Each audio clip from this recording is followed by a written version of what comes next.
Moi, je vais vous raconter comment j'ai rencontré le Seigneur. Moi, pour ma part, j'ai grandi dans un foyer chrétien. J'ai mon père qui est prédicateur de Dieu. Alors donc, on a connu l'évangile. Dès tout petit, on a connu les réunions, on savait c'était quoi. Moi, j'étais un garçon qui était dans le monde. À l'âge de 14-15 ans, j'ai commencé à sortir, comme les garçons qui font 14-15 ans, j'ai commencé à sortir. Je demande pardon aux anciens qui sont là, j'avais 15-16 ans, j'ai commencé à me droguer. Je me droguais, je buvais, je faisais plein de choses qui n'étaient pas la gloire de Dieu. Mais important que mon père qui était prédicateur, qui me disait il ne faut pas faire comme ça, il nous appelait pour aller à la réunion. Mais nous, on s'en foutait à vrai dire. Et ce qu'il y a, on a suivi un moment comme ça dans le monde. À l'âge de 17-18 ans, c'était quoi? C'était encore pire. Après, c'était les sorties. On a commencé un peu à voler aussi, on faisait tout plein de choses qui n'étaient pas la gloire de Dieu. Et ça a duré un moment, j'ai fondé un foyer. Et en fondant un foyer, j'ai été à la réunion. Quand j'étais à la réunion, j'ai mon frère Benji, c'est un prédicateur. Il prêchait aussi. Tout ce qu'il disait, je bénis Dieu parce que ça me touchait mon cœur.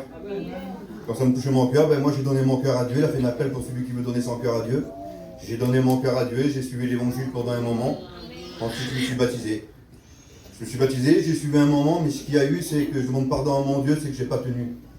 Parce que la conversion a été vraiment pas là en vérité. Parce que je faisais des choses, même en étant baptisé, que ça ne correspondait pas devant Dieu.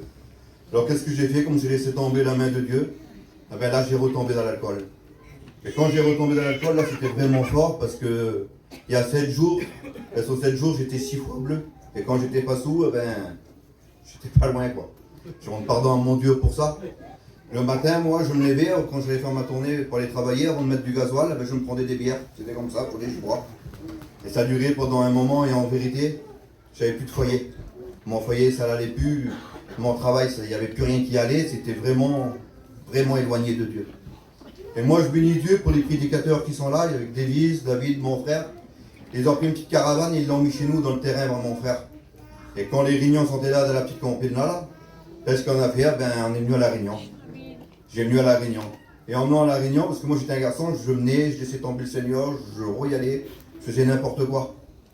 Et je dis, Seigneur, aujourd'hui, si moi je veux prendre une réelle décision avec toi, je veux te suivre. Mais par contre, pour ça, je dis, moi, je veux faire confiance en toi. Je dis, Seigneur, si je prends une décision aujourd'hui, c'est pour rester avec toi jusqu'à temps que tu reviennes. Je ne veux plus faire venir et relaisser. Aujourd'hui, je bénis Dieu parce que ça fait 3 ans. Je touche plus une goutte d'alcool. Je ne fais plus rien du tout. Je suis un chrétien. Et je bénis Dieu pour ça. Et celui-là qui n'a pas fait une expérience, en vérité, la plus belle des choses, c'est d'appartenir au Seigneur. C'est vrai, des fois, c'est pas facile, parce que les épreuves de la vie, ils sont là. Mais mieux les passer avec le Seigneur. Et moi, je bénis Dieu pour ça. Amen.